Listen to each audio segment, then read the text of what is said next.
And welcome to our channel form of lake. Intermittent fasting அப்படிங்கிறது இப்போ பரவலாக எல்லாருமே ஃபாலோ பண்ணிகிட்ருக்க ஒரு லைஃப் ஸ்டைலாகவே மாற்றிக்கிட்டு இருக்கிற ஒரு பழக்கம்னே சொல்லலாம். ஸோ இது வந்து எதுக்காக ஃபாலோ பண்ணுறாங்க அப்படின்னா, ரொம்ப வெயிட் லாஸ் பண்ணணும் அப்படிங்கிற ஒரு மைண்ட் செட் இருக்கிற பீப்புள் கிட்ட இது அதிகமாக வந்து காணப்படுது. இந்த இன்டர்மிட்டன்ட் ஃபாஸ்டிங் அப்படிங்கிறது நிறைய பேர் வந்து ஃபாலோ பண்ணிகிட்ருக்காங்க, அவங்க ஹேபிட்டாகவே மாற்றிட்டாங்க. ஸோ இந்த இன்டர்மிட்டன்ட் ஃபாஸ்டிங் அப்படிங்கிறது பற்றி தெரிஞ்சவங்க ஓகே, தெரியாதவங்களுக்கு நான் சொல்லிடுறேன். இப்போ ஒரு நாளைக்கு நம்ம வந்து 24 ஹார்ஸ்னால் அதில் வந்து எவ்வளோ நேரம் நம்ம சாப்பாடுலேருந்து கேப் விட்டுருப்போம். நார்மலாக யோசிங்க.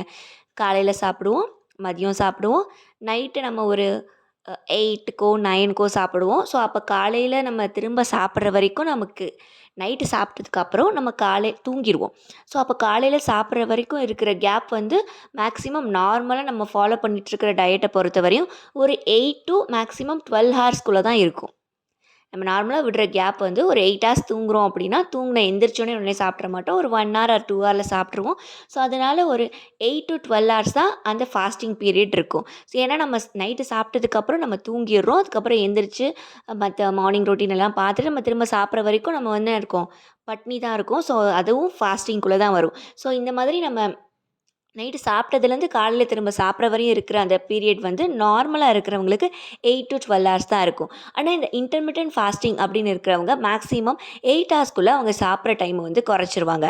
அதாவது பார்த்திங்கன்னா, காலையில் 10 மணிக்கு சாப்பிட்டாங்கன்னா நைட் சாப்பாடுன்னு ஒன்று இருக்காது. பிஃபோர் 6 ஆர் 6க்குள்ளே வந்து சாப்பிட்ருவாங்க. நைட் ஃபுட் அப்படிங்கிற டின்னர் அப்படிங்கிறத வந்து 6க்குள்ளே வந்து சாப்பிட்ருவாங்க. ஸோ அதனால் அவங்க தூங்கி காலையில் எழுந்துச்சி திரும்ப 10 மணிக்கு சாப்பிட்றதுக்கு இருக்கிற அந்த ஃபாஸ்டிங் பீரியட் வந்து நார்மலாக மேக்ஸிமம் 12 ஹார்ஸ் இருக்கும்னு சொல்லியிருக்கோம்.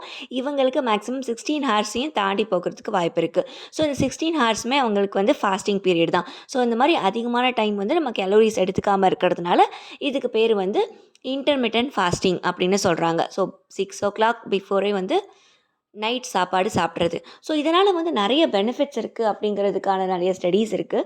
ஸோ ஷார்ட் பீரியடில் வந்து உங்களுக்கு வெயிட் லாஸ் அண்ட் நல்ல ஒரு ஹார்ட் ஹெல்த் கூட வர்றதுக்கு வாய்ப்பு இருக்குது அப்படிங்கிறத நிறைய ஸ்டடீஸ் இருந்தனால தான் அதை வந்து நம்ம ஃபாலோ பண்ண ஆரம்பித்தோம்.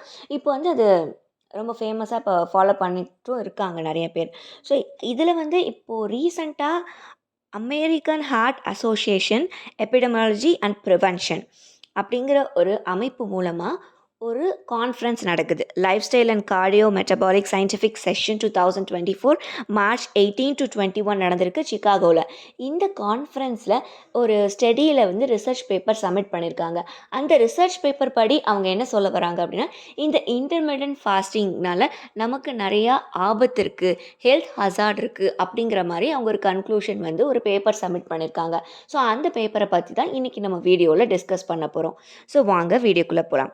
ஸோ இதில் என்ன சொல்லியிருக்காங்க அப்படின்னு பார்த்தீங்கன்னா, இந்த ரிசர்ச் பேப்பர் சப்மிட் பண்ணவங்க ஒரு அமெரிக்காவில் இருக்கக்கூடிய ரேசஸ், ஓகேவா, லைக் பிளாக்ஸ் அண்ட் ஒயிட்ஸ், இந்த மாதிரி அந்த ரேசஸில் ஒரு குரூப் ஆஃப் பீப்புள் ஃபார் 20,000 பீப்புளை வந்து யூஎஸ் சிட்டிசன்ஸை வந்து எடுத்திருக்காங்க. டிஃப்ரெண்ட் ரேசஸ்லேருந்து எடுத்திருக்காங்க. ஸோ எடுத்து அந்த 20,000 பீப்புளையும் வந்து அவங்க செக் பண்ணி பார்த்தது. அதுக்கப்புறம் ப்ரீவியஸாக ஒரு 2003லேருந்து யார் இந்த மாதிரி இன்டர்மிட்டன்ட் ஃபாஸ்டிங் இருந்தாங்க, அவங்களோட ஹெல்த் ரெக்கார்ட்ஸ் எல்லாம் எடுத்து பார்த்து, அதில் இறந்தவங்களோட கணக்கையும் எடுத்து பார்த்து, அவங்க என்னென்ன ஃபாலோ பண்ணியிருக்காங்க அப்படின்றதெல்லாம் பார்த்து அவங்க ஒரு கன்க்ளூஷனாக ஒரு ஸ்டடி வந்து பப்ளிஷ் பண்ணியிருக்காங்க. ஸோ இது வந்து ஒரு பியூராக வந்து எக்ஸ்பிரிமெண்ட் பண்ணி பயாலஜிக்கலாக பண்ணி அப்படி பண்ண ஒரு எக்ஸ்பிரிமெண்ட் கிடையாது. ஒரு சர்வே பேஸ் பண்ணி தான் வந்து இந்த எக்ஸ்பிரிமெண்ட் இருந்திருக்கு. ஸோ இந்த எக்ஸ்பிரிமெண்ட் மூலமாக அவங்க கன்க்ளூஷனுக்கு வந்தது என்னென்னா, நார்மலாக இந்த 8 to 12 ஹார்ஸ் கேப் விடுறவங்களோட இந்த 16 ஹார்ஸ், அதாவது இன்டர்மிட்டன்ட் ஃபாஸ்டிங் இருந்தவங்க, டைம் ரெஸ்ட்ரிக்டட் டயட் இருந்த பீப்புளுக்கு என்ன கண்டுபிடிச்சிருக்காங்க அப்படின்னா, அதிகமான ப்ரிவலன்ஸ் ஆஃப் கார்டியோவாஸ்குலர் டிசீசஸ்லாம் வந்து அதிகமாக இருக்குது அப்படின்றத கண்டுபிடிச்சிருக்காங்க. ஸோ அவங்களுக்கு ரிஸ்க் பர்சன்டேஜ் நார்மலாக இருக்கிற பீப்புளை விட 91% அதிகமாக இருக்குது கார்டியோவாஸ்குலர் டிசீஸ் வர்றதுக்கு அப்படிங்கிறத அவங்க கன்க்ளூட் பண்ணி அந்த ஸ்டடியில் சப்மிட் பண்ணியிருக்காங்க. ஸோ அது மட்டும் இல்லாமல் ஆல்ரெடி ஹார்ட் டிசீஸ் இருக்கிறவங்க ஆர் கேன்சர் இருக்கிற பேஷண்ட்ஸ், அவங்களாம் வந்து இந்த இன்டர்மிட்டன்ட் ஃபாஸ்டிங் ஃபாலோ பண்ணும்போது இன்னும் அதிகமான அளவு பாதிக்க தான் படுறாங்க அப்படிங்கிற மாதிரி அவங்க ஒரு ஸ்டடி சப்மிட் பண்ணியிருக்கிறாங்க. ஸோ இதில் என்ன சொல்ல வராங்க அப்படின்னா, அவங்களும் அந்த ரிசர்ச்சர்ஸ் சொல்லும்போது என்ன சொல்கிறாங்கன்னா, இதுக்கு ஷார்ட் டேர்மாக நமக்கு தெரிஞ்ச பெனிஃபிட்ஸ் எல்லாமே இருக்க தான் செய்யுது. வெயிட் லாஸ் பண்ணுது, ஷார்ட் டேர்மில் வந்து ஹார்ட் ஹெல்த்தை இம்ப்ரூவ் பண்ணுது. எல்லாம் இருந்தாலும் எங்களுக்கு என்ன டவுட்டாக இருக்குது அப்படின்னா, ஒருவேளை லாங் டேர்மில் இதுக்கு அட்வர்ஸ் எஃபெக்ட் இருக்கோ? லாங் டேர்மில் இதுக்குனால பாதிப்புகள் அதிகமாக இருக்கோ? ஒருவேளை லாங் டேர்மில் இது வந்து செஞ்சுட்ருக்கிறம்போது அவங்களுக்கு கார்டியோவாஸ்குலர் பாதிப்பு அதிகமாக வருதோ? ஷார்ட் டேர்மில் அது என்னதான் பெனிஃபிஷியலாக இருந்தாலும், லாங் டேர்மில் போகும்போது அதுக்கான பாதிப்பு இருக்கோ? அப்படிங்கிற சந்தேகத்தில் தான் நாங்கள் நடத்தி பார்த்தோம். அந்த சந்தேகம் வந்து இப்போது அதிகமாக தான் ஆயிருக்கு. ஆனால் இப்போது இந்த ஸ்டடியோட லிமிட்டேஷன் என்னென்னு பார்த்தீங்கன்னா, இட் கவர்ஸ் ஒன்லி த அவங்களோட டயட்ரி எக்ஸாக்ட்டா அவங்க எந்த ஒரு டயட் ரெஸ்ட்ரிக்ஷன் கொடுத்து அவங்கள வந்து இது பண்ணலை.